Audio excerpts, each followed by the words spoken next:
welcome to session 10 of the 2022-2023 Coach Academy. For those who were at the live lab with us just over a month ago, that was a super fun couple of days, really powerful, really look at that great group of humans. For me, one of the things I really loved about it was the nice mix of pretty diverse theory and ideas, but then lots of doing, lots of experience. If I think back to the previous live labs, there's been a lot of talking, a lot of presentations, a lot of delivery of information, and we came into this one really with an intention to, hey, let's get from concept into experience. And for me, it was super fun. You know, everything from the great work of Hunan, who's with us tonight, through to karate chopping boards and ice bath building and everything. So it was really experiential, and we're really looking forward to the next one.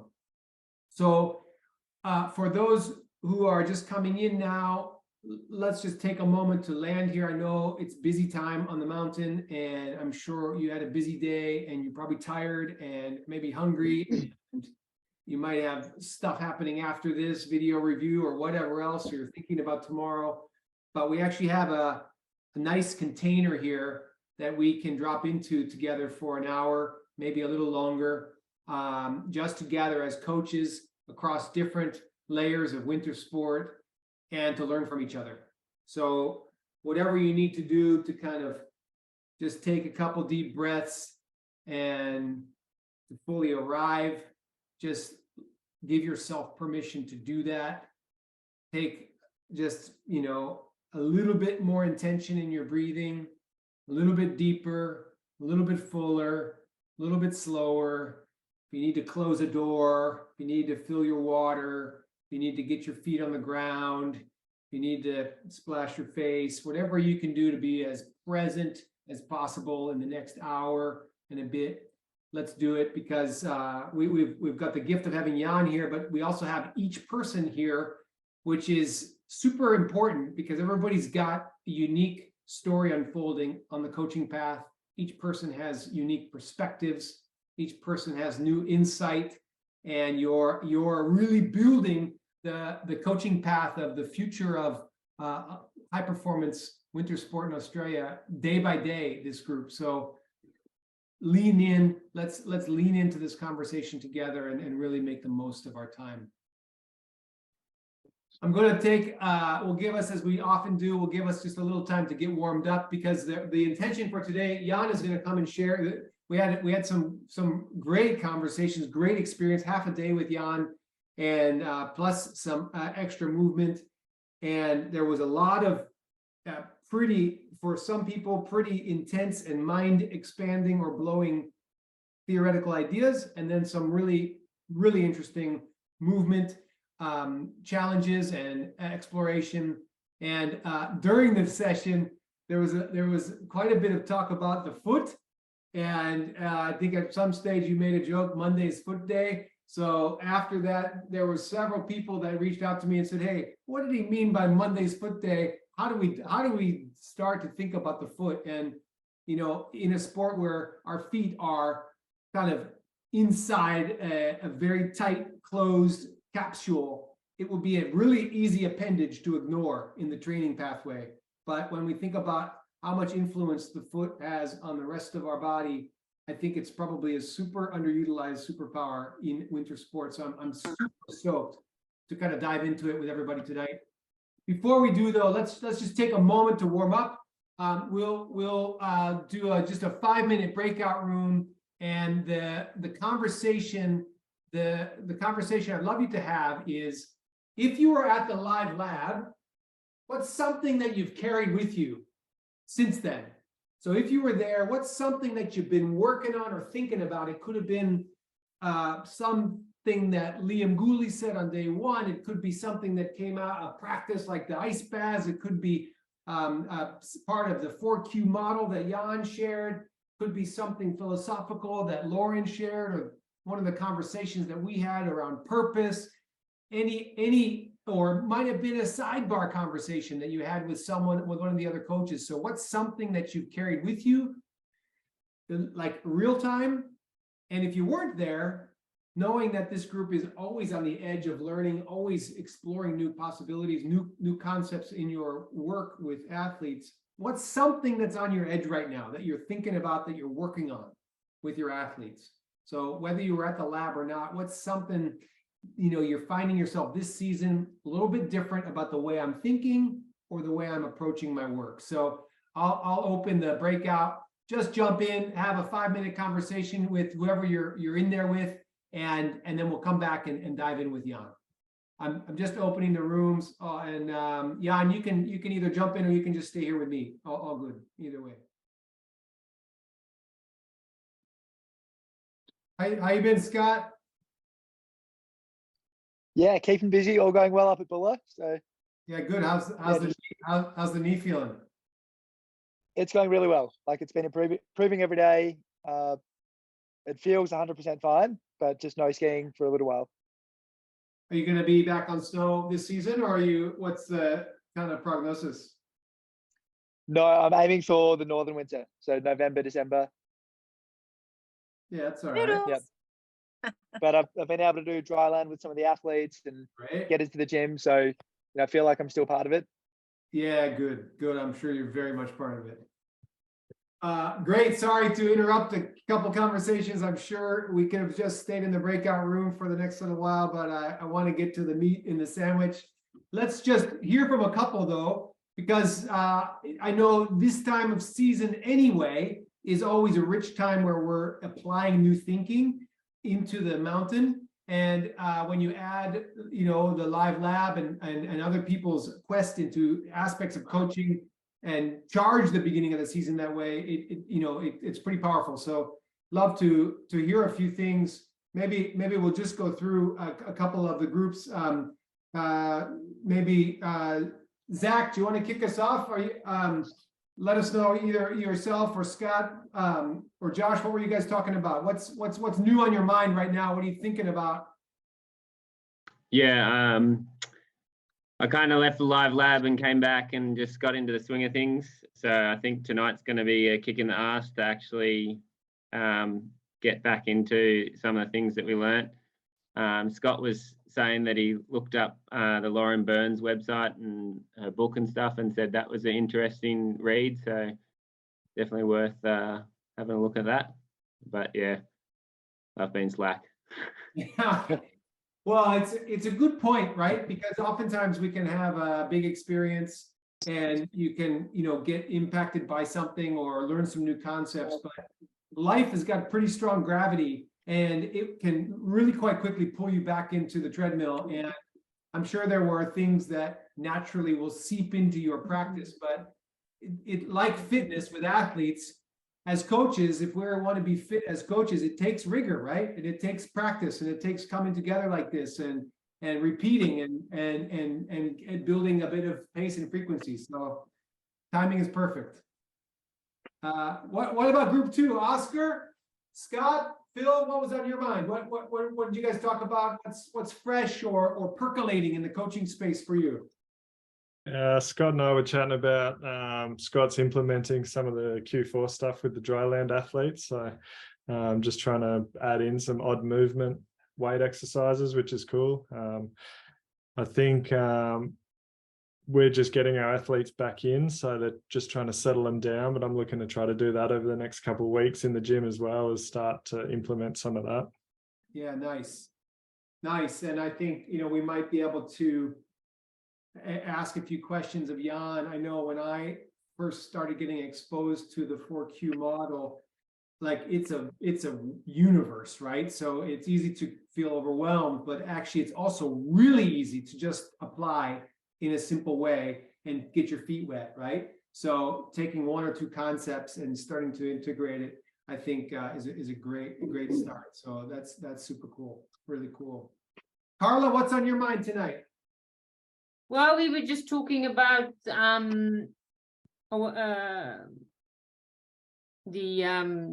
difference features in the very excellent athletes and how to use them.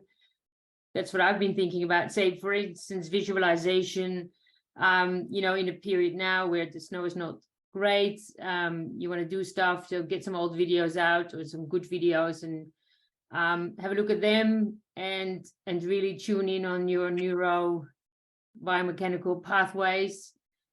Use that time and sort of talk with the athletes about, you know, there's those different parts of your training where, you know, where you need to be dynamic in applying them when the time is right. Like when there's good snow, you ski, and when the conditions are not as good, then, you know, make sure you sort of tap into the other areas. Yeah, nice. It's nice. It's easy to kind of think, oh, well, the snow is shit, so we're not training now. But actually to kind of go, well, actually every moment is an opportunity to refine, to expand. And if we can't ski or use our body this way, we can use our mind this way. We're always thinking. And what a great thing to condition in your athletes young, so they're opportunistic, right? They're not just going, oh, training's off for the day. They're going, oh, okay, we can't do what we thought we were going to do, but that opens up another realm of possibility. Interesting. Really cool. Maybe one more. Paris, you weren't with us at the lab, but I know you've been busy. What's on your mind? What are you thinking about in these early stages of the season?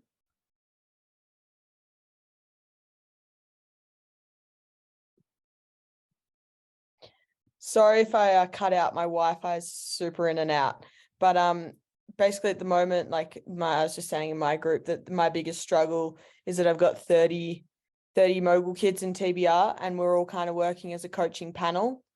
I really hope you can hear me. A coaching panel is like 5 coaches, and then trying to balance the difference on the different motivations for each athlete to be there. I really only have like 3 to 4 or 5 athletes that are, you know, committed to progressing through the pathway and wanting to make a career out of the sport. But then the rest of the athletes their motivations aren't as big. So trying to balance that within a group dynamic has been pretty difficult. Yeah, I bet. I'm sure. And you've probably got, a small handful that you know are really up for it. And then you've probably got a genuine handful of those that you know really aren't going the distance, but still great to have in the sport. And then maybe there's a few in the middle that could go either way, right? And so their experience with you is going to be a distinguisher, whether they go, you know what, maybe I do have potential to take this further. So it's and if you get 30 of them, that's a lot of different energies to manage your balance. So yeah, good on you. Amazing. Great. Yeah, totally. Great just to get a little bit of a sense of things.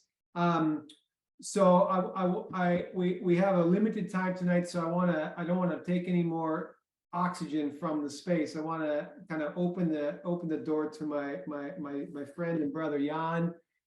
It was so awesome to have you with us at the lab. Like I said, I think for some who are well seasoned in the S&C space, you slotted right into their kind of intellectual understanding and just were like rocket fuel. For others who haven't gone as far, you might have blown some head gaskets in terms of people's ability to carry concepts, but in both cases, you really brought us into a different way of thinking about movement, and you gave us the experience of that, and it was super, super valuable. So I'm delighted to have you with us tonight to answer some questions and unpack more aspects of the 4Q, but in particular as they relate to the foot.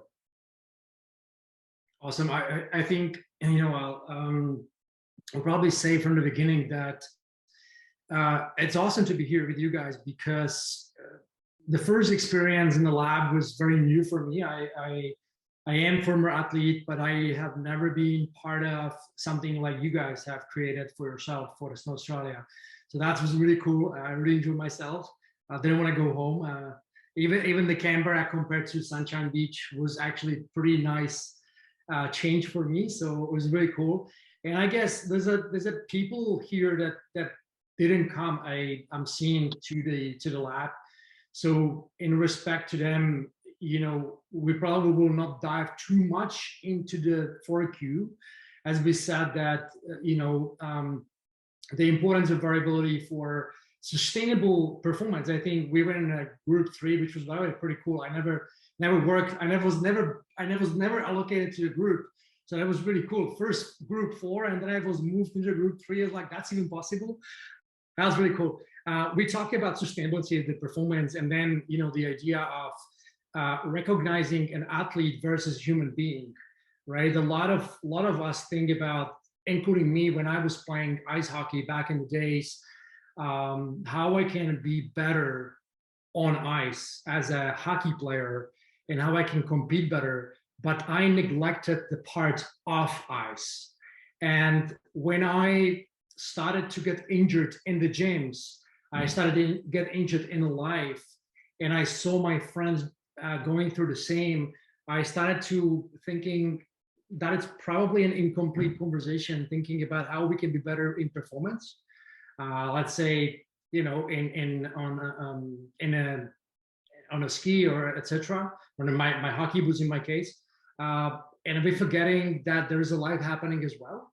And so that idea of variability for sustainable performance, we say actually this, as you know, Chip, at IOM, we said variability is specificity, right? Because if we train variably from a neuromechanical perspective, and we have the nervous system, and then the mechanical structures, so all the ligaments, the bones, the joints, the fascia, the skin, the neuromechanical aspects, if we train variably in the right dosage, which is, by the way, biology, this is how biology organizes, right? Too much of something is as bad as too little of something. And so we find the sweet balance, and this is the framework what we want. Again, too much variability is probably chaos. Not enough variability doesn't create any adaptation and stimulation and stress on the body.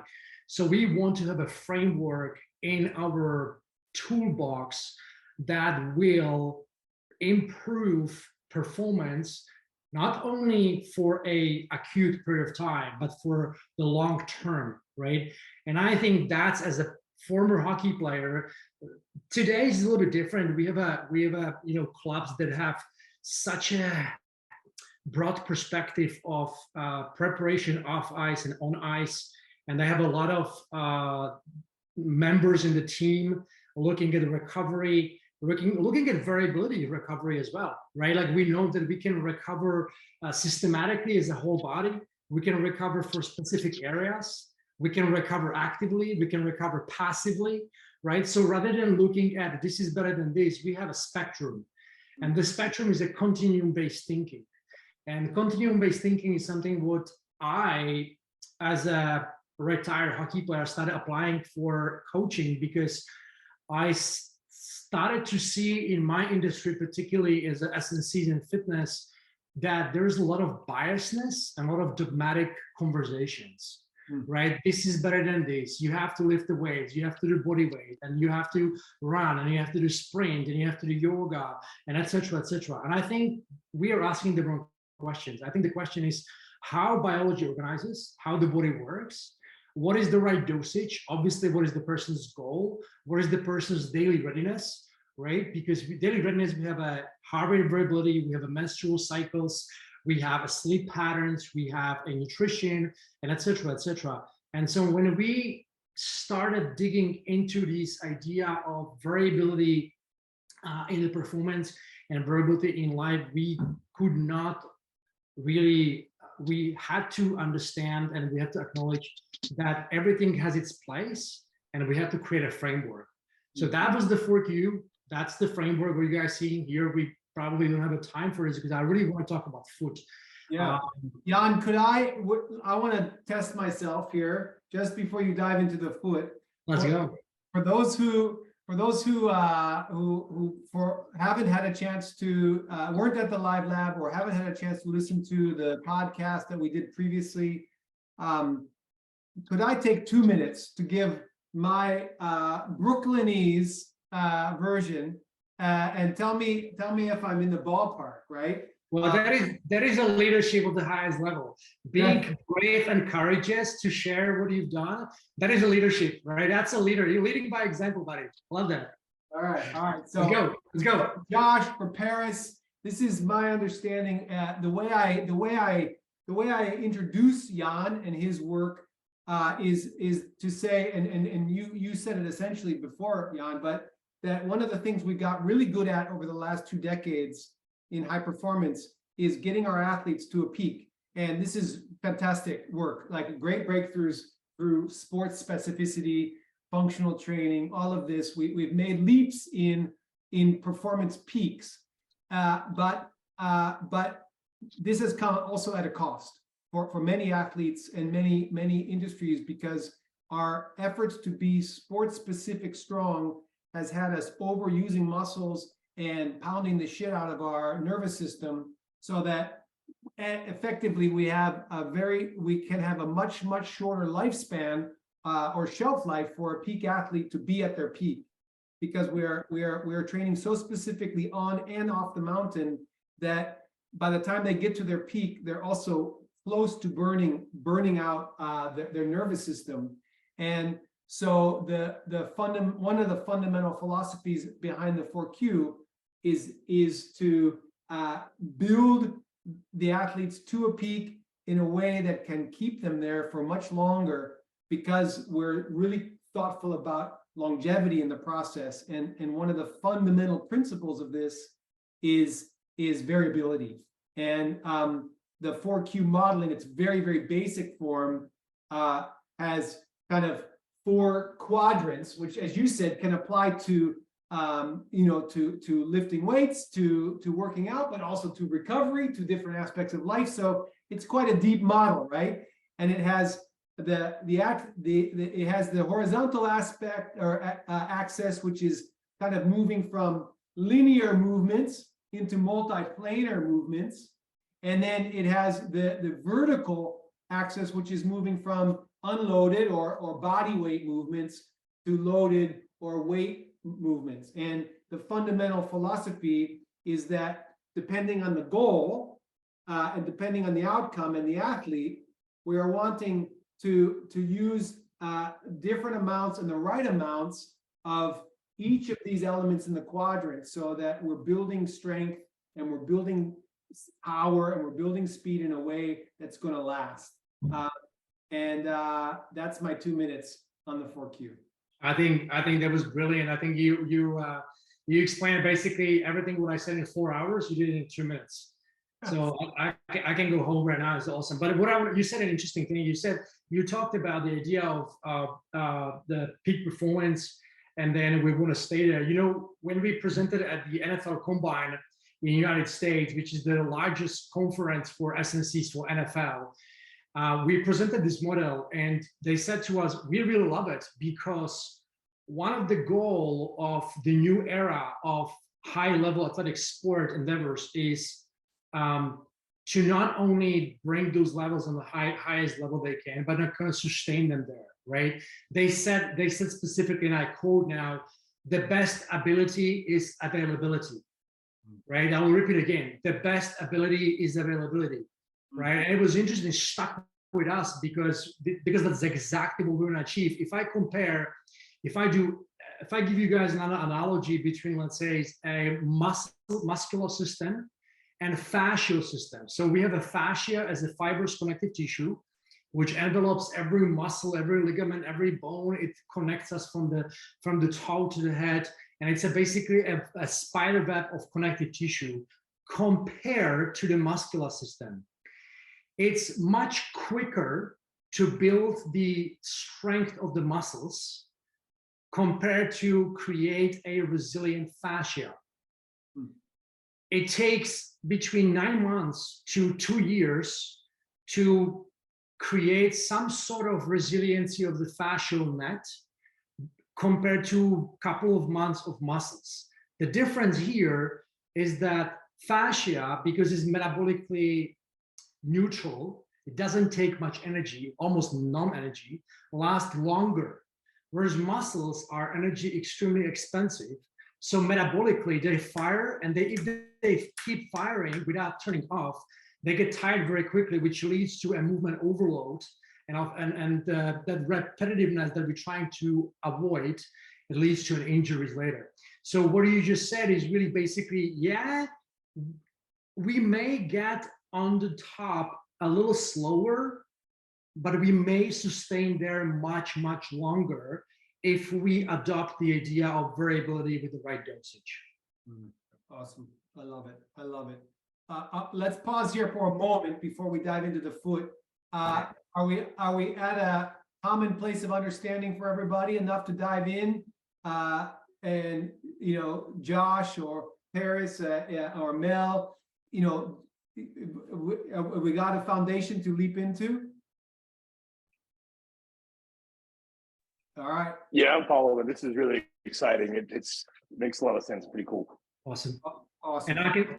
And I can see there's a message from Paris. She's a bad internet, so we're going to be quite we're probably not going to call her too often because she might be stressful about our internet. So I'm sure that she hears us. So Paris, just reading the message. All good. Awesome. All right. Great. That's part of why I had video on. I'm like a meter away from where she is, maybe 50 meters. Oh. All right. Very cool. Cool. Carry on, Jan. Yeah. Listen, guys, I will share with you my screen very soon. I think I'm going to pause. I'm going to shelve the 4Q for now. We've been there for 4 hours before. And I know that there are here in the people in the room that haven't been there. So I apologize if we're not going to talk about it, but we can hold on. I'm just going to close this meeting chat so it doesn't bother me. So I'm going to pause and I'm going to go into the foot directly. And you might be probably asking, well, why we're talking about a foot, right? Because it's not a very common topic in our industry. In fact, I was an athlete for 20 plus years. After that, working with a lot of athletes, even when went to the United States and Canada, talking to Oilers and Vancouver Canucks and LA Clippers, it's still a very foreign topic 4 years back. Now we're working with a lot of SNCs, personal SNCs of Ben Simmons and Steph Curry and Connor McDavid and really good athletes who are starting to implementing strategies. They're very unconventional and they're not really taught in the SNC curriculum. Forget about fitness curriculum. Fitness curriculum is just like you guys can learn that within the weekend and can go into the gym and coach it yourself. But that's how it is right now. So food. And it's interesting because food is a gateway to the body. Everything starts on the ground, everything. Like your shoulders, your thoracic spine, your hips, your abdominal wall, your glutes, your fascia, all the myofascial lines. If you are interested to dive into the fascia, you can write down the name Thomas Myers. Thomas Myers is a doctor and he's invented this kind of topic. You can dive deep. I would say there is a great book that you can get in. It's called Anatomy Trains. And it's from Thomas Myers. There's a lot of additions to it and he's talking about myofascial lines. But back to the topic, everything starts in the bottom of the ground. If the foot is not taken care of, there's a kinetic chain reaction process, right? What's happening in one joint will influence the other via myofascial line, because even though some joints might not touch each other, they're connected via the fascia net, the 5 layers of fascia, and then we have the muscles. So if you're injured yourself in the knee, you know that most of the time the knee is not the problem, right? It's something below or above. If you have a lower back pain, you want to look at, hey, is my thoracic spine healthy? What's happening in my hip, the lumbopelvic hip complex, right? So the foot is really I can't even express in my dodgy English how the foot influences the rest of the body. So I am going to probably share my screen with you. It's going to be full on. I'm going to be rapid fire through roughly 65 slides. I know it's too late. Stay on top of the game, try to move around, get some water, get some body clapping of your face because you will need it. And keep the questions on your paper somewhere. We can answer them later, but I'm going to rapid fire about a foot. as a base, as an understanding what the foot is about, and show you the mechanics, the functions, some exercises. We don't have to do them. We don't have the time for that. But I'm gonna just introduce you to the probably another world, and the world that I've never been to introduce until a few years back, and it completely changed my life in terms of performance and the pain. And so let me do this. I'm going to share with you my screen. Host disabled. Chippy. Oh yeah, I'm on it. Get me, buddy. On it. Get me in. Give me one moment, brother. Yeah, no worries, no worries. And as we guys having this conversation about a feed, thank you. I see that. I want you to keep one very important thought in your mind. We're not talking only about an athletes. We're also talking about human beings. And if those people cannot perform well in life, that will affect their performance. Okay, so both of them feed each other, and both of them contributes to the sustainable performance and probably the level of performance. Okay, so keep that in mind as we go through that PowerPoint. So let me have a look. Keynote. Here we go. While you're putting that up, we'll also at the end we'll pause and you can point people to Healthy Before Fit and a resource where an immense amount of resources, videos, etc. That and I know you have a whole module in there about the foot, so we don't feel like you have to capture each person, take away every understanding. This is a doorway, right? Oh, 100%. Guys, there's a solution. Don't worry. This is just the introduction. I'm having a little here. Zoom might not be able to record the content of your screen until it's quit. You can choose to quit Zoom now or later. That's all right. So later, okay. I'm just reading the screen. I'll try again. Okay, that looks much better. So don't worry about feeling too overwhelmed or anything else. This is just there are a lot of solutions that we can dive into, and I have a place for you to land, and if you're interested. So I'm gonna get off sadly your faces. I will have to keep looking at you, but it's interrupting with my screen. I'm gonna close the for queue. I'm gonna come here. Okay. So guys, Chip, give me. Does you see my screen here? Can you see my screen? I think it's coming.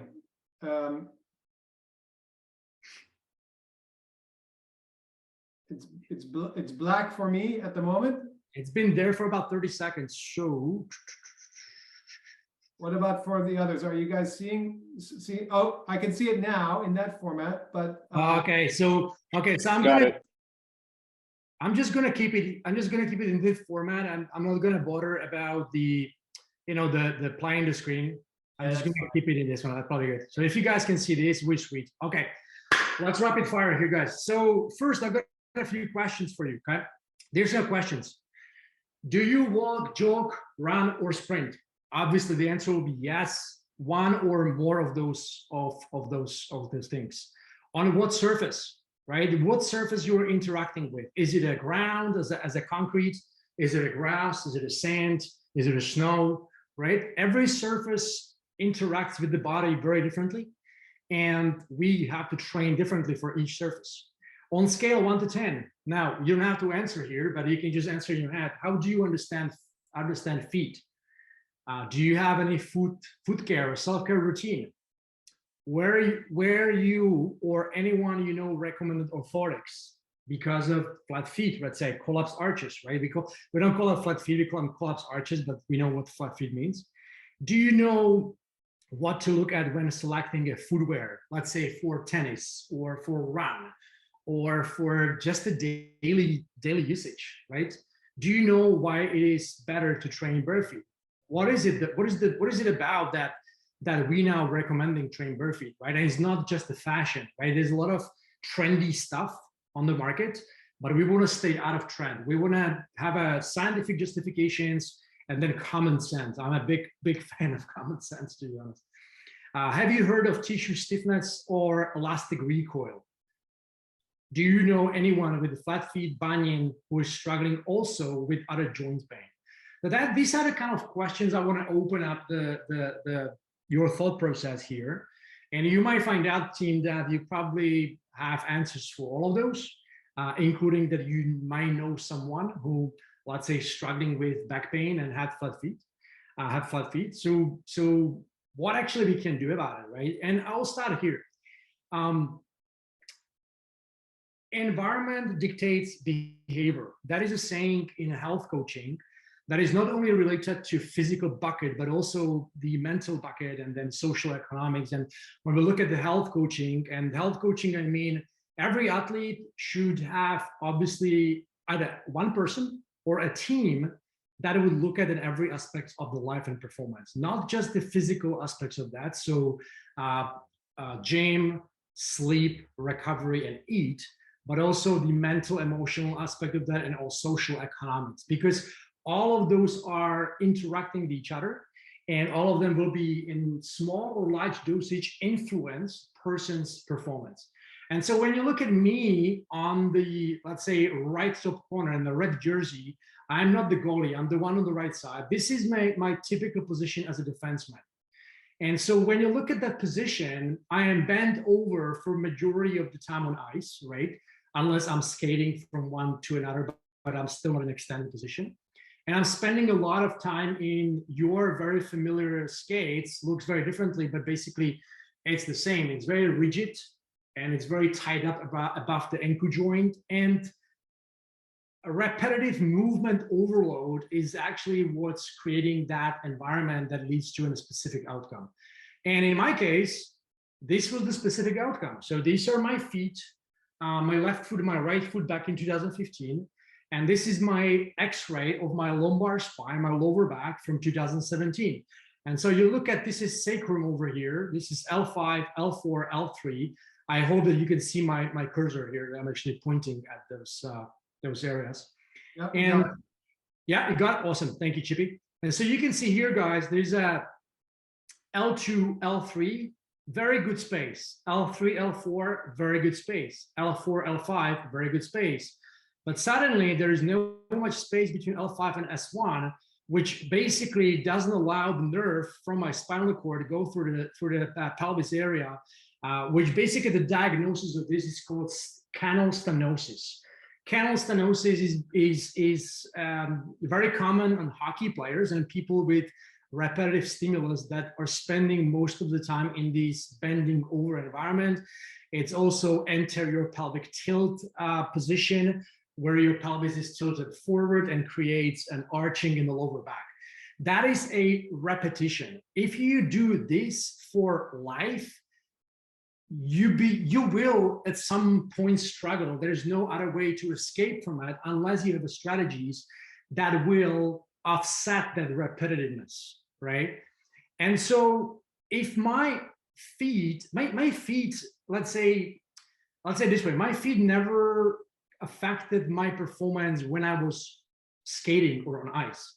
But as soon as I took the skates off and I went to the gym, I went home, I played tennis, I started struggling, which obviously led into a 12 years long chronic lower back pain, and then struggling with the knees and struggling with the hips as well, because of the position of the feet. The first area when you have something like this in the body, anything, I wouldn't even wait for an injury to happen. I would immediately apply either maintaining or really, start working on the bottom of the body, which is the foot. Is that when this is happening here, it's gonna almost 100% influence elsewhere. We have a joint motion and joint position. The joint motion is where the joints are positioned stationary. And the joint motion is what is happening in the joints as we're moving through the space, right? And so back in 2015, as you can see here in January, I started applying strategies because I said, enough is enough.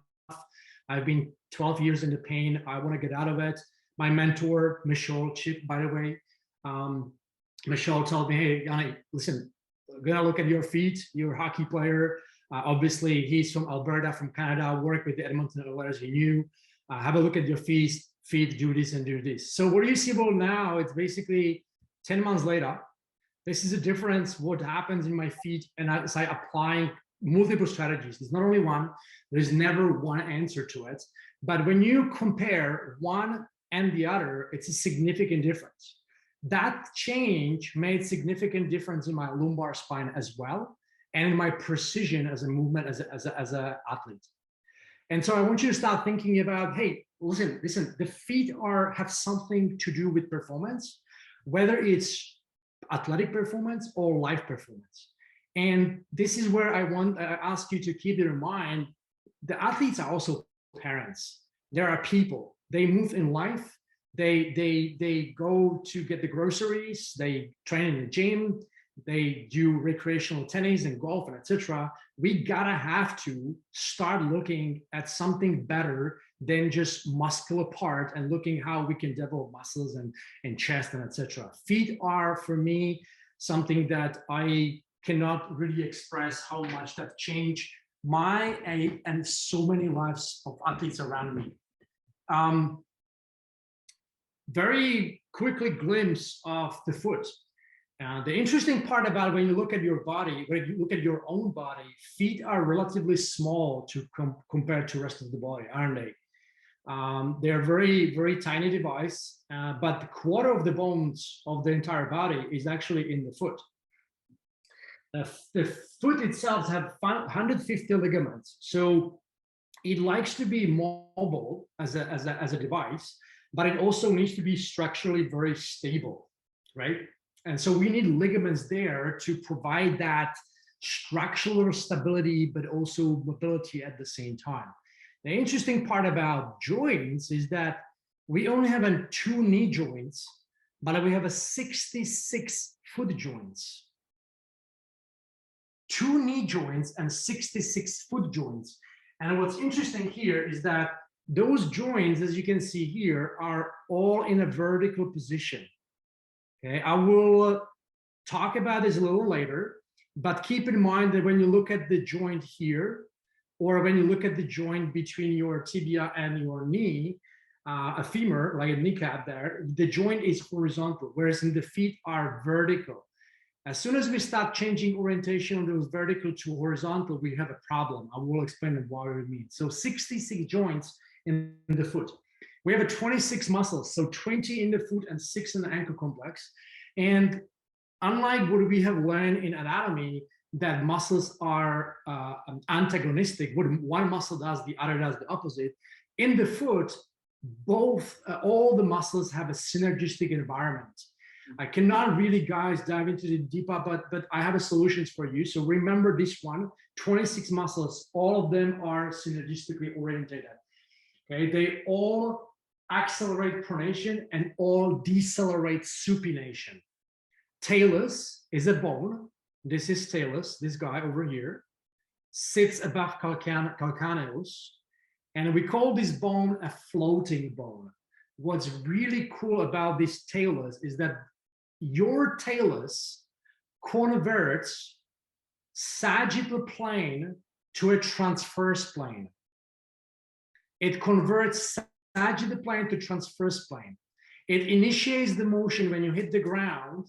Without the talus, you wouldn't be able to safely and, I would say, chain reaction process-wise, able to hit the ground, go into the bottom of the leg, into the spiral mechanism on your shins, onto the bottom of on the deep core stabilization in the hip, all the way to the forehead, whereas actually the myofascial lines finishes. Talus, we call it a floating bone because it converts the sagittal plane to a transverse plane. That bone needs to be healthy. Nothing is attached to the bone. It's a floating bone, so there's no muscles, no ligaments. It's really, really cool place to have a very healthy. We have 3 arches. We have a medial arch, we have a lateral arch, and we have transverse arch. The most pronounced is the medial arch. If the medial arch is collapsed, basically that means that even before you hit the ground and your medial arch is already on the ground, the stress of your body will stay outside on your hips rather than be, I'm looking for the word, be sent inside the body. So as we hit the ground, and I'm going to go through the process of landing, but as we hit the ground, we land on the outside, and it needs to send the forces inside, use big toe as a helix underneath. So this is our first MPJ, in other words, called a helix. And then it sends all the stress into the rest of the chain to get out with the nervous system. So that's in very quickly the foot. These are the arches. We have transverse arch, lateral arch, and medial arch. I talked about the idea of joints. So you can see here 2 examples. Foot in horizontal position and foot in vertical position. Now, this is an exaggeration, obviously, because of the high heels, and not many of us wearing high heels, but I want you to look at also not only high heels, but also any elevated platform on any runners, sneakers, anything else, and work boots, and etc. Done repeatedly, which is basically the enemy of the biology. Biology is repetitive motion. If you repeat one thing over and over and it's too much of that, then you are interfering with biology, and you are kind of setting up the body for injury. So it doesn't have to be necessarily that pronounced as high heels, but what's happening here is that you can see if the bone is in a vertical position, so one bone, another bone, and the joint between is in a horizontal position, and I hit the ground, bone goes onto the other bone. Right, so we hit bone on bone, rather than if the bone is in a horizontal position and joints between is in a vertical, we can actually hit the ground and dissipate the entire body weight force into the skin on the bottom of the foot, onto the muscles, into the fascia, and evenly distribute it into the system. Right, the foot loves reaction force, loves it. Right, but we have to have the environment for the body to dissipate the force. So the axial loading, so the loading from the top down, we need to position the foot and keep position the foot that the joints are vertically oriented at. Because if they're not vertically oriented at, not only we hit bone another bone, we also create banyan over here, as you can see. There's a lot of other problems in the body as we are elevating the heel. So when we look at other examples, what's happening as we elevate the heel, we reduce the ankle dorsiflexion. So ankle dorsiflexion is the opposite of the plantar flexion. Plantar flexion, when the toes are moving away from the shin. Dorsiflexion, when the toes are moving towards your shin, right? If we restrict the motion of the ankle, we restrict the ankle dorsiflexion, which almost all the time plays a big role in a chain reaction process in your knee, in your hip, in the lower back, in the thoracic spine, and the shoulders. And even a lot of good practitioners are actually treating migraines and headaches with looking at the foot in the first place. It shortens the Achilles tendon, right? This tendon is a soft tissue, it's a ligament. And if the tendon is the idea of the tendon, it needs to become stiff, very stiff. And stiff is not, in this case, a negative word. Stiffness means that I can take an advantage of elasticity of the tendon that allows me to shorten the time on the ground as I hit the ground, so I can quickly push off. It's called amortization phase.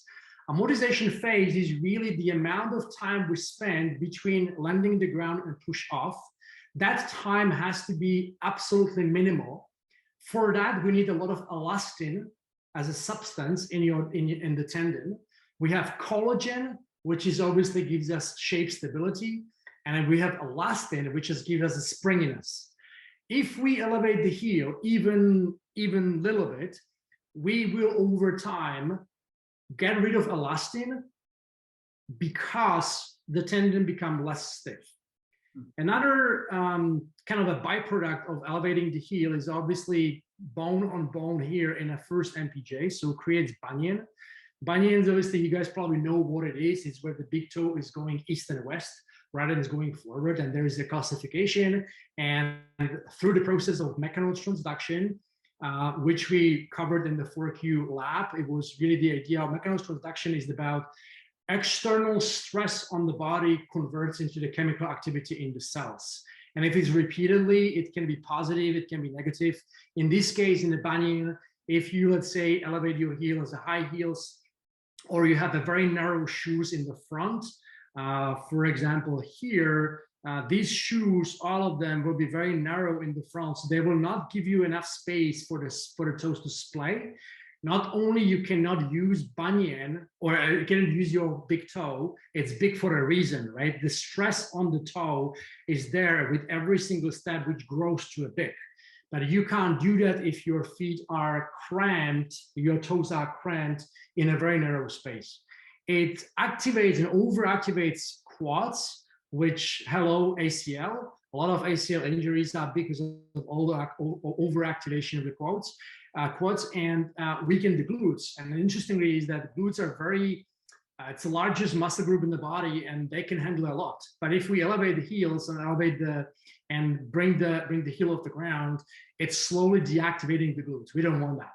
It creates medial pain, right? So it's going to be MCL or LCL as well. It's put the position in your pelvis into the anterior pelvic tilt, so lordosis, right? So L3, between L3 and S1 and sacrum. Atrophy your muscles. Muscles in the foot are critically important for the function of the body, critically. And we want those muscles to be strong because they're either intrinsic muscles or extrinsic muscles.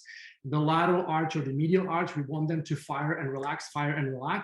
And if we elevate the heel, and for that matter, if we don't train barefoot, we do not stimulate or we don't train the muscles. That's just another little hint to why we should train barefoot.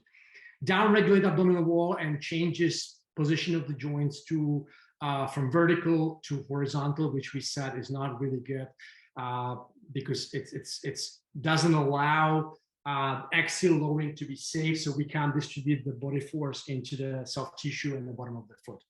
So the take-home message is really here, as much as you can, there are obviously functions. If you are a female or if you're a man and you have a purposeful shoe, so let's say I'm a hockey player and I have to have a skates, but as often and as quick, as fast as we can, go into some sort of preventative strategies and have a training program that is designed to take care of the feet from a joints perspective. Another part of the body part of the foot I want to talk about, guys, here, as I'm really going fast here through, is this area of mid-tarsal joints. So these four joints you can see, so cuneiform bones, these four, and that cuboid here, this family of these mid-tarsal joints are probably one of the most important area for your foot in terms of gait, because our foot is incredibly smart device. It can be a rigid lever and a moldable adapter in a second. As we hit the ground, our foot wants to be mobile, so we are able to dissipate the force into the rest of the body. But as we are pushing off the ground, our forefoot needs to lock in and needs to be very rigid lever, so we safely can push off, because there's a cascade reaction of injuries and problems that can occur if that's not happening. This kind of relationship is happening in the mid-tarsal joints. These joints need to lock and unlock based on the phases of gait, and so we need to have adequate mobility in the midfoot to be able to do that. Couple of things. When I hear, this is my wife's foot, when we train only barefoot, and if we can, because we train at home, and I understand that private gyms are good, but big gym boxes are not allowed barefoot, but we train barefoot. The first thing what we do, we always do rub and scrub. So this idea of changing the viscosity of the tissue. I gave you a little science on the bottom so you can read more, but it's really changing the viscosity of the tissue so our body moves better. You guys remember it from the lab. We did some rabbit scrap. It was a weird strategy, but it's the bang for the buck strategy you can do. And in this case, Chantal is doing on the midfoot. Here, I'm doing a mechanical twist. So I hold my rear foot and I am taking my forefoot through a figure-8 pattern, which mechanically, this is a mechanical transduction, creates more mobility in the midfoot. We have a strategies that can be done in an open chain and a closed chain. So this is an open chain. That means I am not in contact with the ground. In closed chain, I think I have it down in the slides, the couple of exercises that you can do too, but there's more solutions for you ready. So that's a midfoot. Ankle joint. Hey, Jan, can I ask you one thing? Yes. Say in the gym in Jinnebine, you are not allowed to wear no shoes. You have to wear shoes in the gym. Yeah. So if you wanted to incorporate more bare feet walking, exercising, would you say, would you say it is, apart from the fact if it's allowed, would you then say you do these, these little sock shoes? I don't know, what did they call? Yeah, Carla, I think this is a good point. I think it's a fair point. As I said, that a lot of gyms are not allowed to, from the hygiene point of view and respect to other members, to obviously not have barefoot. So you can, I suggest to, there's a lot of companies now making minimalist shoes. You can see this one on the bottom here. If you take a shoe into 2 fingers at the back and 2 fingers in the front, and you twist the shoe in the middle, that's a really good sign that the shoe is designed to do what the foot was designed to do biomechanically, and that's lock and unlock your metatarsal joints. So yes, the answer, you can use 5 fingers, you can use Vivo Barefoot, you can use any company that has the minimalist shoes, right? The only change there is that we have small nerves in the bottom of the foot. Yeah. We have them in the foot, and we have them in the palm of the hands, as you probably know. Those small nerves, we have about 20,000 nerves in the feet and about 150 in the hands. Those small nerves are responsible for movement precision because they're communicating with the central nervous system. So, and the foot is really sensitive for stimuli, vibration, and touch. And so we need skin on the ground. Whatever you put, let's say you're going to be putting a glass on your hands, that's going to cover your hands and protect your hands when you're painting. That's the same when you put a sock between your skin and the ground. So it will inhibit the function or the stimulation of the nerves. So yes, it's a kind of a better beats perfect strategy, right? Because we're going to get rid of the chunky shoes, and we're going to get kind of starting to make the metatarsal joints better and bring the heel into the ground and splay the toes and start mobilizing and strengthening the big toe. However, it's still not the final solution for us but it's a good solution for the gym. Yeah. Because or just to say, look, do you warm up? Yeah, 100%. Yeah. I would, it's an interesting part, Carla, what you say, because every time I'm in a gym and I see people with the chunky shoes, their movement is so delayed. They're losing so much balance in the exercises as well, because they do not control the ground. And so I would, now I'm not biased, dogmatic thinking, but I would, for that purpose, if there's a structured program and there's a coach that takes care of the clients, every person should get rid of the chunky shoes, because it's not only healthy, it actually creates more injuries in the gyms because they're losing the timing. Movement precision is critical for soft tissue injuries, because if we lose movement precision, if we have a delay in movement, that can be a micromilliseconds, right? We then increasing the chance of the soft tissue tear, right?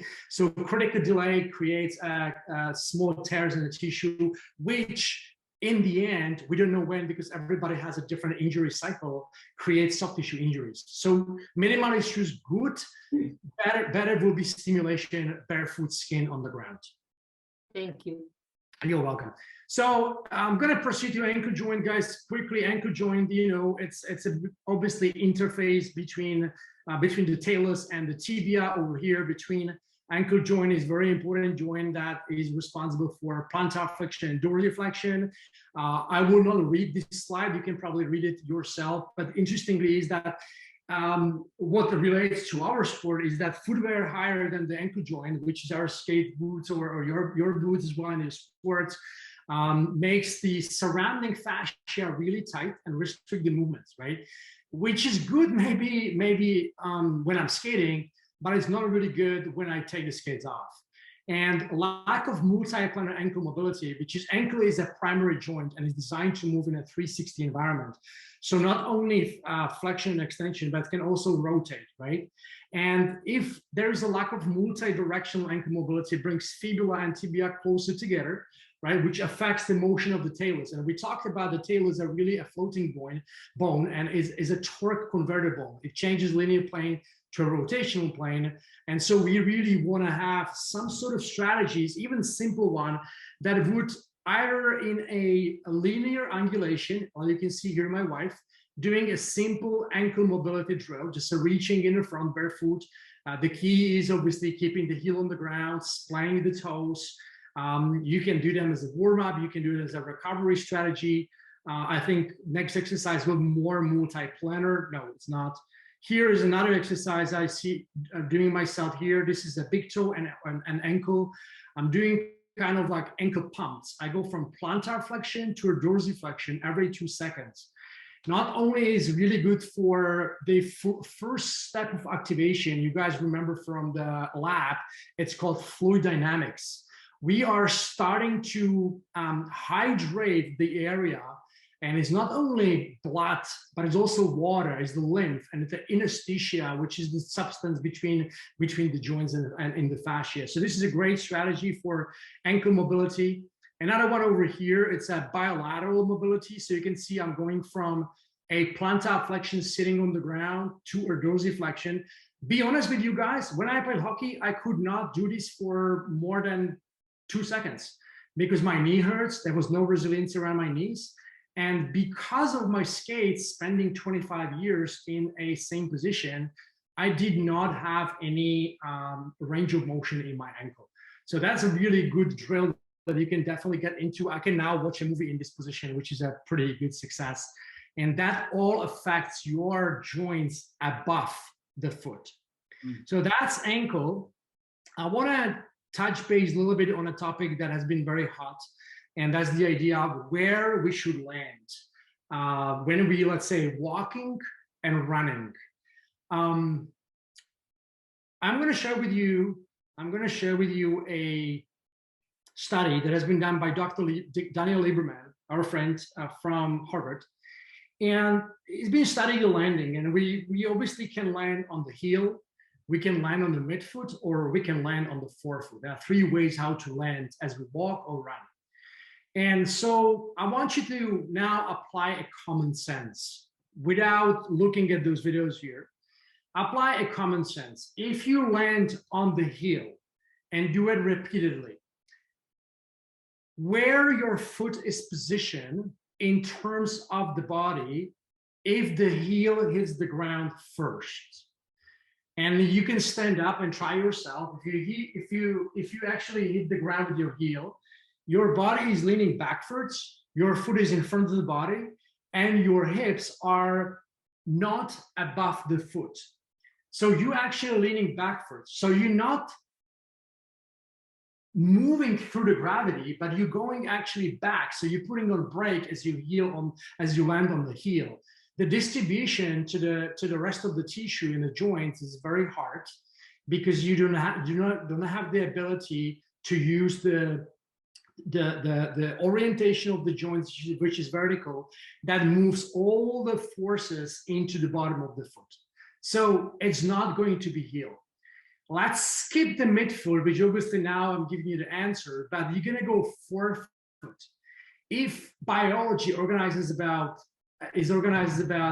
around variability and the right dosage, if I land on the forefoot, which is a better way than heel, by the way, But if I do it repeatedly, I am still not able to dissipate the force into the bottom of the foot. And I am now over time putting a stress on the shin, on the patella, on the anterior cruciate ligament and ACL. And I create a problem, right? And so when you look at it on the bottom, this is how many times of force goes into your body as you walk, run, and jump. So let's say I'm 95 kilograms and I'm going to go for a run. And 95 times 6 will be 500 something kilograms pressure to my joints. And my biomechanics is heel. It doesn't matter what I wear on the bottom of the foot, my body will struggle. Biomechanics first. And so when we look at the biomechanics, this is what's happening with the heel strike. You guys seeing the video here, by the way, Chip? Yeah, we got it. Awesome, thank you. So guys, you see that here's a heel strike in the shoes, in a fairly cushioned shoes, right? And if I will be able to stop it here, this is basically the heel contact, and you can see where the person's hitting the treadmill, which by the way, we know treadmill is very different from outside, right? But that's a side point. But it hits the ground over here in the heel, and the foot is actually, the body is somewhere here, whereas the foot didn't break, so it puts on brake. And look at that noisy graph here as soon as the person hits the ground.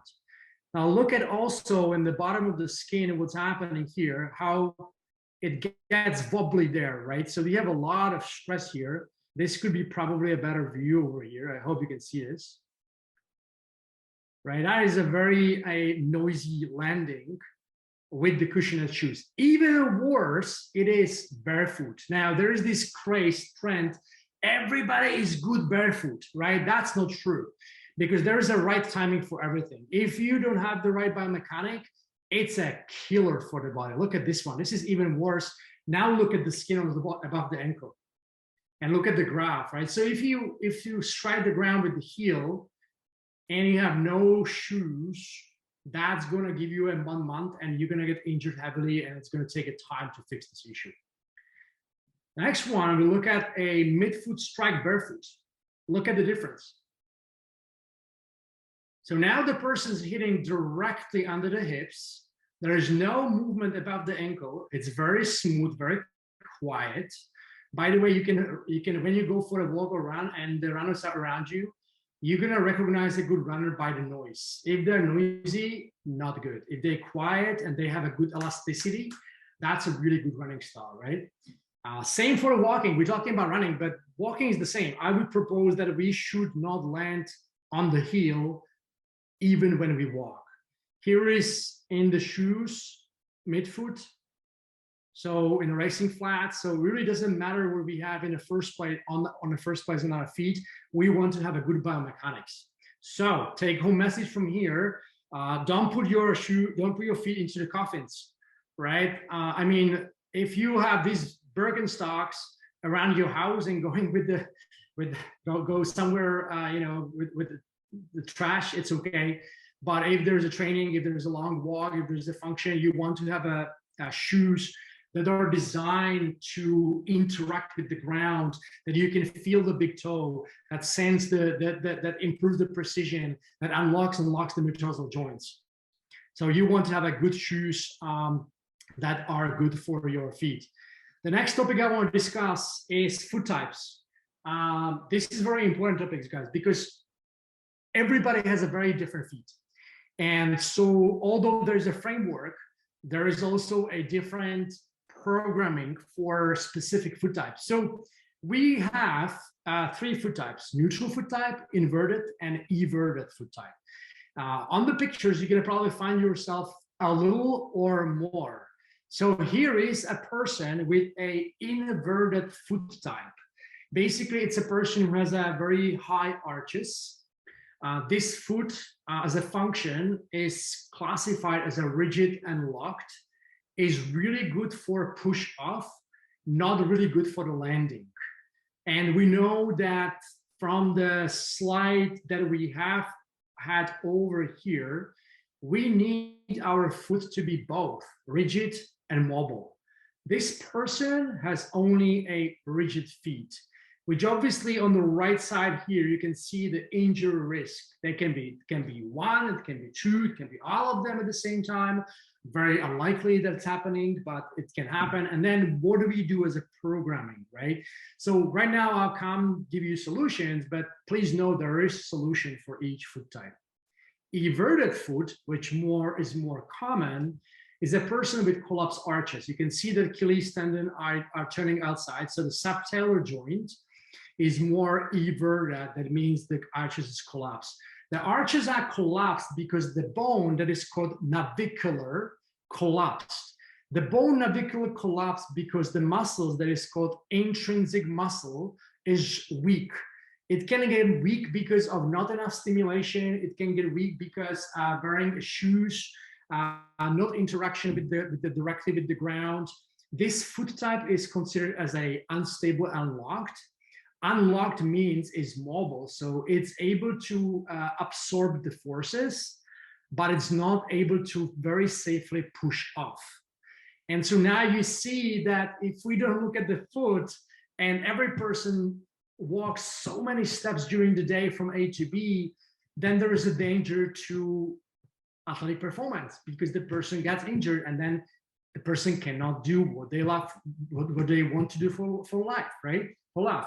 So these are the injuries: plantar fasciitis, bunion, medial knee pain, sacroiliac joint instability, lower back pain, and that is the potential of programming that we want to do.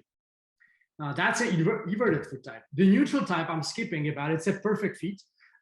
Basically, it's a foot that has a good position of the arches, good position of the big toe, good position of the subtalar joint.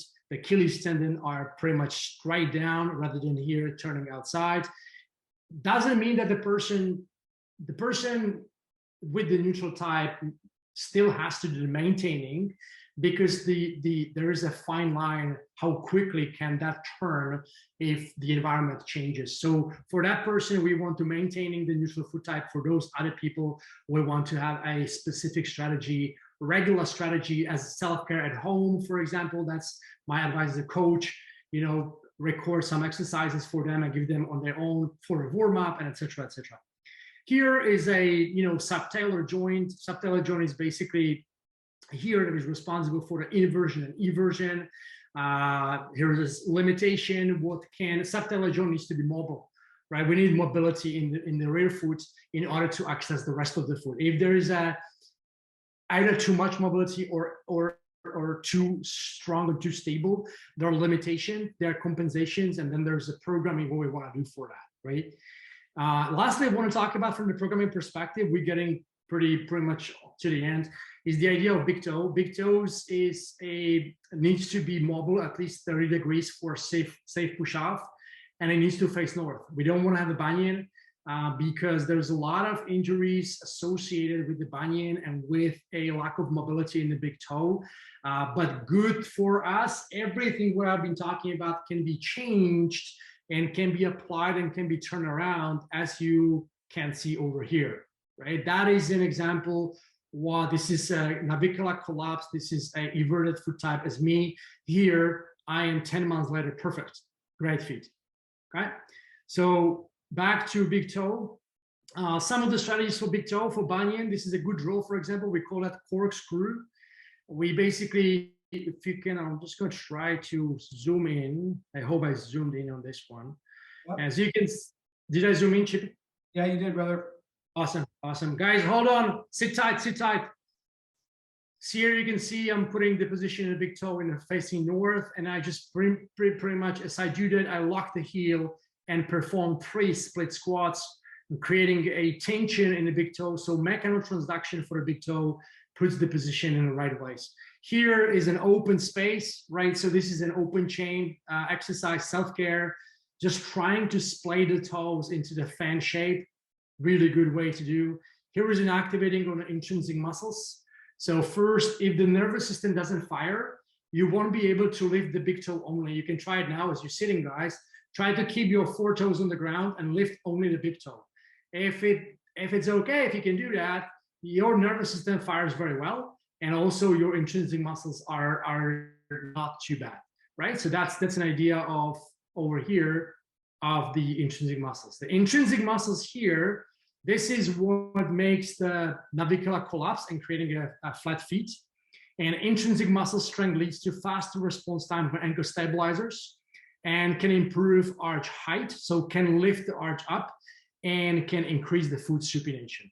So we want the intrinsic muscle to be strengthened, which is this guy, just called abductor hallucis. This is the intrinsic muscle. And then we have a adductor hallucis, which is on the lateral aspect of the foot. This is, you can see where it's inserted, where is the action of that, of the concentric action, and et cetera, we can dive deep. 3 simple ways what you can do for activating the intrinsic muscles or strengthening. Walk in the deep sand. Good for me here. I have a lot of deep sand in Sunshine Beach.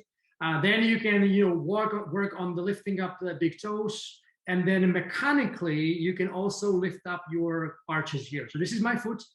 As you can see, I'm mechanically lifting up the navicular off the ground. So I'm creating a tripod between my heel, my big toe, and little toe. That's a really good strategy as well. There's 2 different trainings, guys, for the feet: tensile training and contractile training. If you will be walking in the deep sand or let's say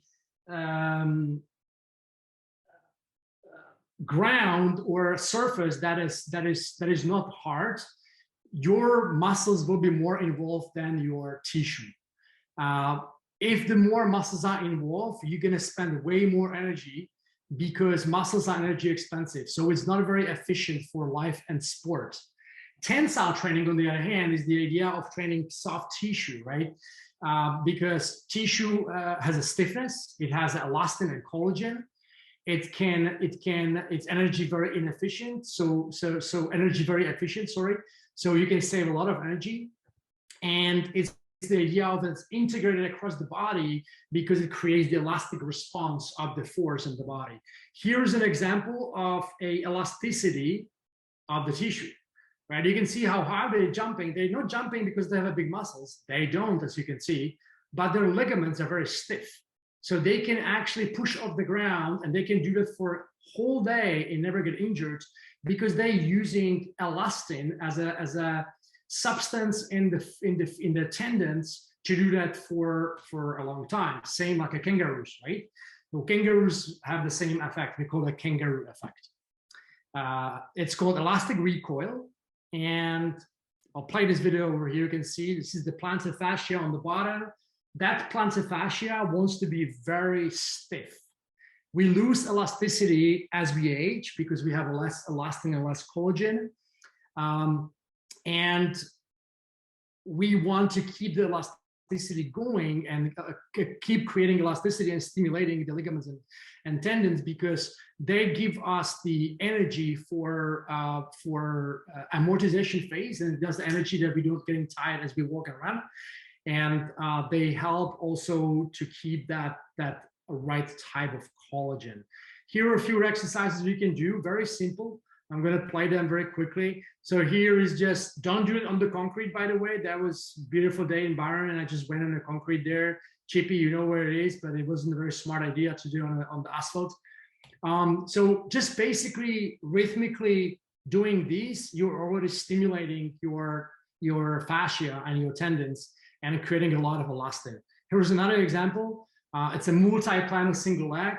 The before one was bilateral linear. This is a unilateral rotational. And then here is a little bit specific drill that you can create a little bit more elasticity with this kind of a quickness drill as well. Peripheral nervous system, it's basically a network of spinal nerves. This is probably a summary for you guys, so I'm just going to go very quickly.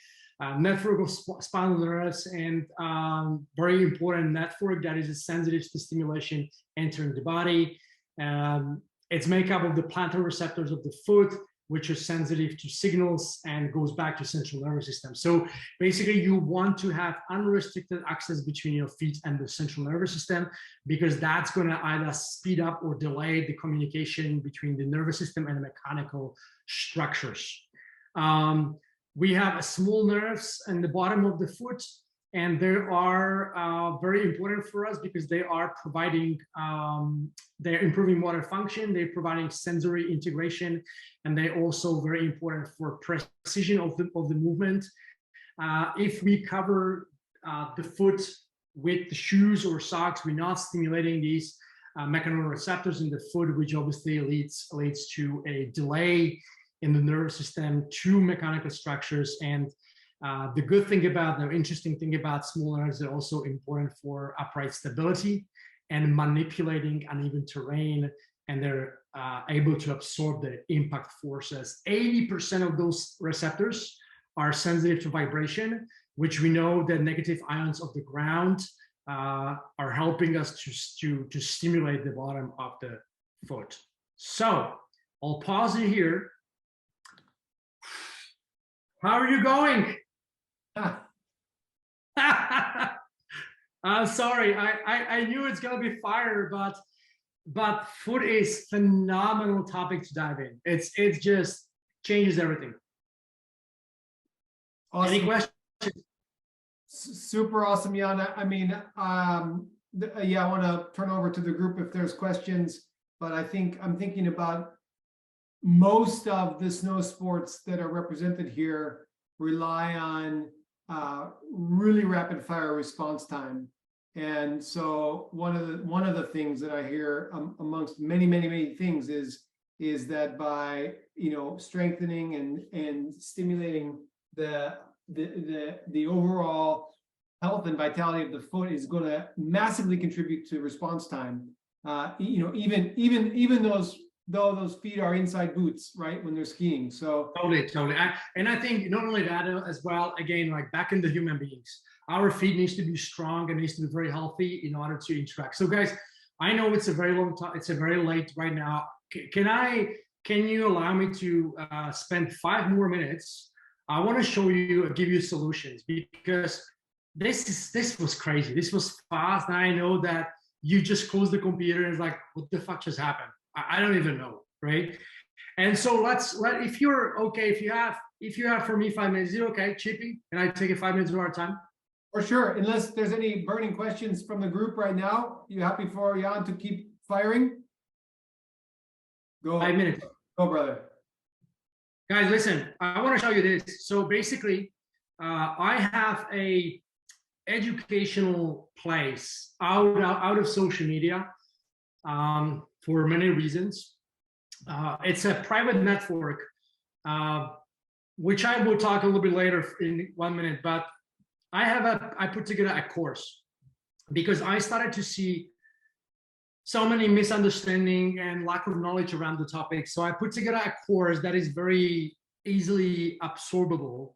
And basically it's a self-paced course with my live support. There are 4 modules, about 37 lessons. Every module, the course will start in August. I want to invite you to it, but I'll talk a little bit later. Every module will be unlocked weekly, and then majority of those lessons, they have videos, downloadables, pictures, most of the videos. And here is a screenshot of that course. So there's a week 1, we dive into the tissue health, surfaces, the whys, the understanding, the terminology, setting up the foundation and of the foot and the biomechanics. Week 2 is pretty crazy because week 2 is all about mechanical structures. You can look at the bones and joints. We talk about talus, metatarsal joints, arches, big toe, cuboid, subtalar joint, foot ankle muscles, foot functions, phases of gait, where to land, etc. So that's week 2. We're setting up the science, the biomechanics. Week 3, we talk about extensively about foot types. So introduction to it, identifying your own foot type, and then look at the programming of each foot type, where to start, talking about elevating the heels, barefoot training, and then some self-care. And the meat of potato of that course is really this incredible library that dives into definition and clarity, how to build elasticity, exercise selection, framework, and guidance, and then goes into the ground-based position for easy wins, and then goes into ankle joint exercises, big toe, low arches, high arches, activation muscle. There's just simply a lot of drills that you can use in your toolbox. The course is normally, in the past, I used $559. I should probably use more, but honestly, I want everybody to access to it. So as an offer to you as a group, you can join the course, the whole course for $359. It's on my platform. This is what you're gonna learn. You saw the content, write an email and send me an email if you are interested to join. I hope it's okay for me, Chip, to say that to your group here. I think it will be phenomenally important for everybody. If there is another idea you have, Chip, about this course, you know, as like collectively Snow Australia and gifted to everybody. I'm not sure how this works, but basically that is my offer. Lastly, I want to show you this platform where I have it only for trainers. This is not for public. This is basically a platform for all my coaches I work with worldwide. And it's basically a platform where we come to collectively, and it's a space for connection, education, empowerment, and a lot of education. So there are 3 different spaces. Now I know, Chip, that you like this, and I think you're gonna be very excited to see this inside a little bit more. I want to show you more later. But this collectively, the whole network is called Healthy Before Fit. It's my own programming because I believe I was fit as a hockey player, but I wasn't healthy. And so health must come before fitness. And that's the fundamental principle of sustainable performance. And so there are 3 spaces: network, members, and coaches. Each space has also multiple sub rooms or subspaces, and there are also courses and programs. I'll play this video for you guys. This is a little kind of a showcase of the members room. So you can see here, this is a feed with posts. Each post is very nicely, neatly allocated into these topics. So I click on the topics, and every banner, when you click the banner, it takes you into the different topics. You can see there are 4Q sessions, 4Q metabolic, warm-ups, activation, power, a lot of stuff. So here's an activation. So here is a library of activation strategies that you can use as a warm-up for athletes, right? It's basically a hub for coaches, right? So that's a members room. Here is a loaded movement training library. So it's one of the quadrant of the 4Q, and all the exercises using dumbbells, med balls, and stake mobility, and etc. The next room is a coaches room. This is very specific to coaches because we talk fascia, we talk programming, we talk coaching tips. It's a very different language than in the members room, because the members room can also, and fitness enthusiasts, right? Like if I have a lot of people who are not coaches but are interested in training and programming. So this is a coaches room that is very different to members room. And then lastly, here is basically part of the members room. There are multiple spaces, and here, as you can see, short training blocks up to 15 minutes training. These are recovery training sessions up to 15 minutes. So in a summary is basically a coach's hub where we talk different language, where we support each other, lean on each other, ask questions, sorting out cases, and this is where we hang out, and this is where the food course is run.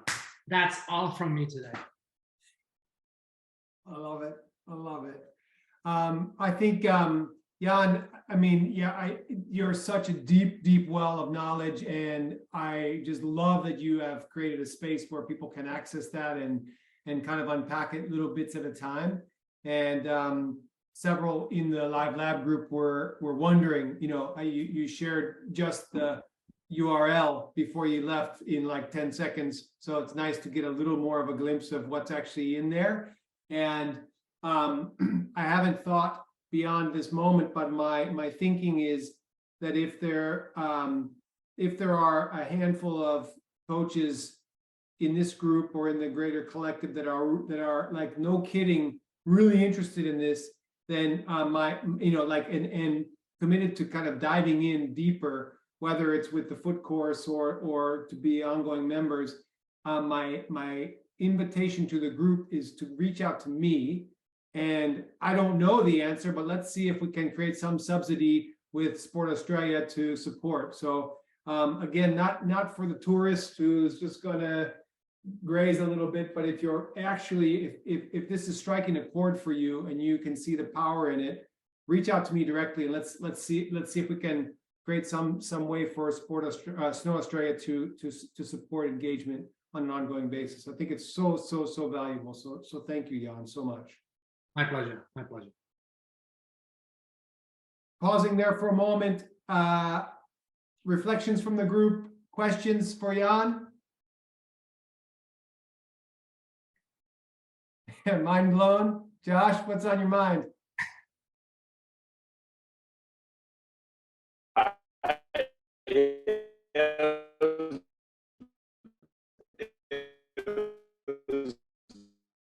We can't hear you, Joshy. Oh, we can't hear you.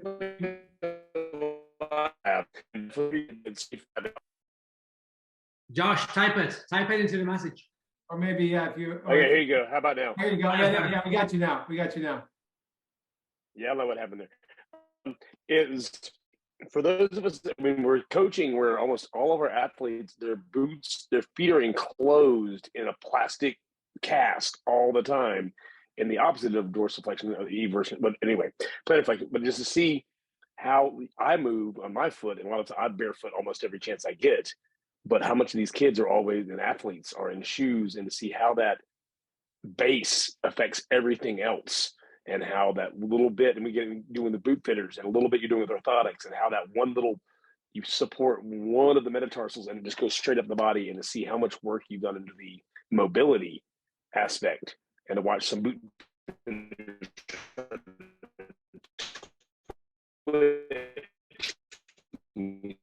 think about having a full foot. Yeah, we lost about 30 seconds of the last one, but yeah, I think Joshy, you're spot on, right on the money here, because it's interesting because one thing is to be barefoot, and then other thing is have a structural program to focus on structurally, because that's the same like I speak to a lot of people and I ask, hey, what do you do for your physical health, like for your strength, for your fitness and exercise? And people say, I go for a walk. While walking is really good for us for the metabolic cardio perspective, it doesn't create the resiliency in the body. So you have to do a structural program, right? And the same with the feet. Like, I know people who actually literally living barefoot, they have so many problems in the body because simply there's no specific stimulation to it. And recent generation of the teenagers and the kids, that is a conversation for itself. It's so dangerous how kids are growing these days. So I think I hope that I understood what you're saying correctly, because we lost you in the end. But it's honestly, even if you have a little toolbox of 5 minutes every day, either self-care or as a coach, as a preparation, and then put the shoes on. Carla said that we can't take your shoes off in the gym. Well, go into the corner for 5 minutes, right? Take them off, do something on spot, and then put them on. Even on your own towel, right? Like there's a hygiene perspective. There are ways how we can trick it, but other ways I wouldn't skip it, because that's just too important. Awesome.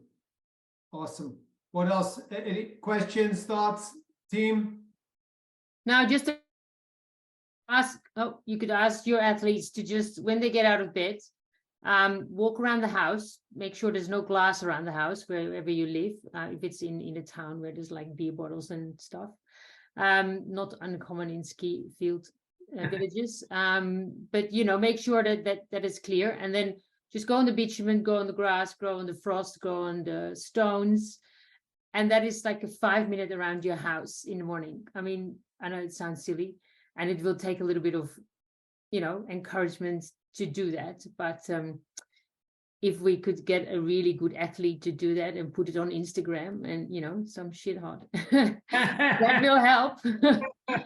But yeah, that's easy. It's easy done. And then that creates awareness. And it's a big win, Carla, because grounding is real, right? Like the benefits of earthing and grounding, the practices of exposing your feet into their natural magnetic frequencies produced by earth is such a powerful thing that you can do for yourself for the setting up. By the way, even you know, the circadian rhythm is linked to connecting the feet into the ground. And so what you just said is phenomenal. It's funny when you say that, because my morning routine here in Sunshine Beach, I walk out from my apartment barefoot. I walk on the concrete. I practice on my concrete mid-foot landing, because when you are barefoot and you land on your heel, it's going to hurt you so much that you want to be mid-foot. And then I access to the grass. So I spent few exercises in the grass. We've done some movements morning. And then I walk on the beach long in the deep sand to activate my intrinsic muscles. So I get 3 different surfaces at the same time, which is really powerful. Variability, as Josh said in the message here, specificity, variability is in everything. It's a variable breathing. People say, hey, nose breathing only. But mouth breathing for a specific purpose at specific time in a specific dosage is important as well, right? Same with the nutrition. Like we look at, you know, cooked food and plant food, plant-based, etc., etc. So variability is key. And so when you said this one, reminded my morning routine, I can't wait for the morning already. Awesome. Very cool. Very cool. Well, we've kept you a little longer. Jan, thank you for staying a little longer. Oh, my pleasure, guys. That was Thank fun. you for the fire hose of wisdom. And I'm really looking forward to, you know, encouraging the group to take the next step, to start however you can. And for everybody here, if this is something that's calling to you strongly, please reach out directly to me, and let's see what we can create. Totally. I'm keen to help wherever I can, guys. I want you to know it. This is way too good. Well, last my word. Thank you so much. It's been an honor to be with you guys again. So much fun. Thank you staying for 8 o'clock. I'm gonna go directly into the bed slowly. That's my time. Sleep. So thanks for your time, guys. So nice to see many faces. I think we lost a few of them. I think maybe not. They're still staying.